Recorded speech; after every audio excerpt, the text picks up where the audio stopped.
Hello हजुर, जय मसी। देशदेखि विदेशमा छरिएर बस्नुभएको मेरो सम्पूर्ण प्रियजन विश्वासीजनहरूलाई जय मसी भन्न चाहन्छु। मेरो दुई हात टक्कै होइन, म आज तपाईँहरूको माझमा आइसकेको छु होइन।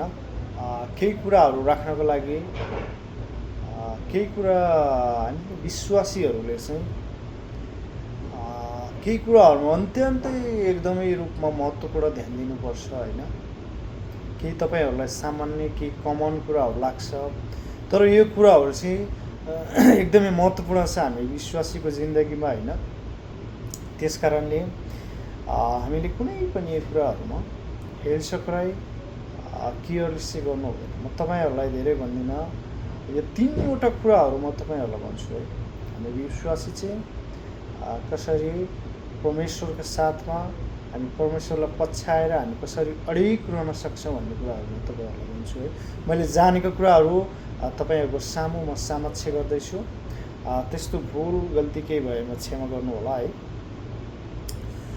मेरो प्रियजनहरू अनि मेरो विश्वासी आमा बुवा दिदीभाइ, मेरो दाजुभाइहरू, मेरो सम्पूर्ण होइन, मेरो सम्पूर्ण विश्वासीजनहरू देशदेखि विदेशमा छरिएर बस्नुभएको सम्पूर्णलाई फेरि पनि म दुई हात जोडी जय मसी भन्न चाहन्छु।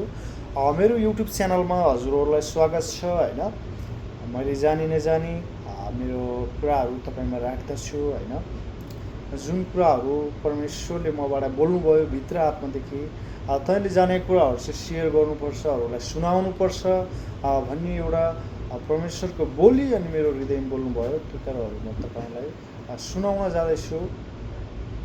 तसर्थ कुनै पनि त्रुटि भएमा मलाई क्षमा गर्नु होला है त।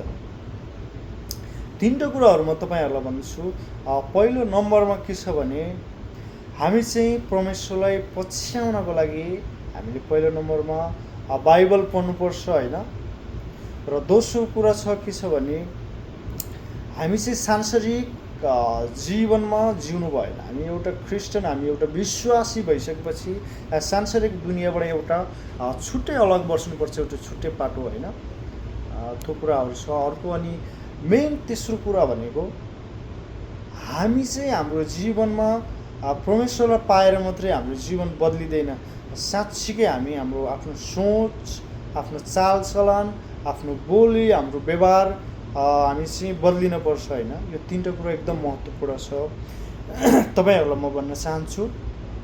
र पहिलो नम्बरमा बाइबल किन पढ्नुपर्छ भने हामीले बाइबल पढेपछि त्यसमा हामीले परमेश्वरको यति धेरै राम्रो राम्रो ज्ञानहरू छ, कुराहरू छ, हामीले लिन सक्छौँ होइन।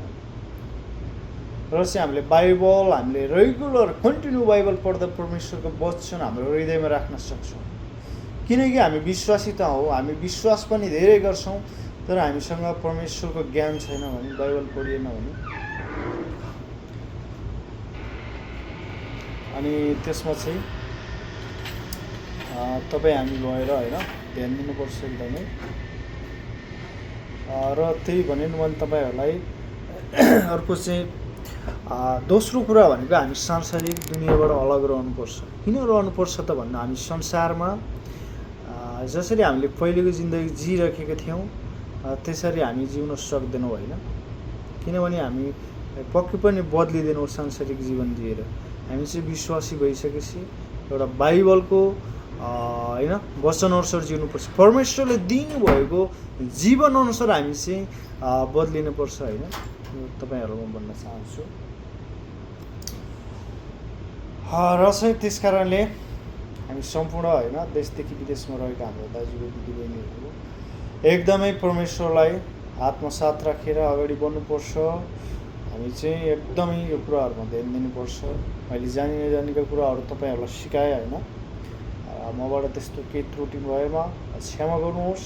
र मेरो युट्युब च्यानलमा जोडिनु होला र मलाई सल्लाह अनि सुझाव मेरो कमेन्ट बक्समा राख्नु होला। हस्त धन्यवाद। जय मसी।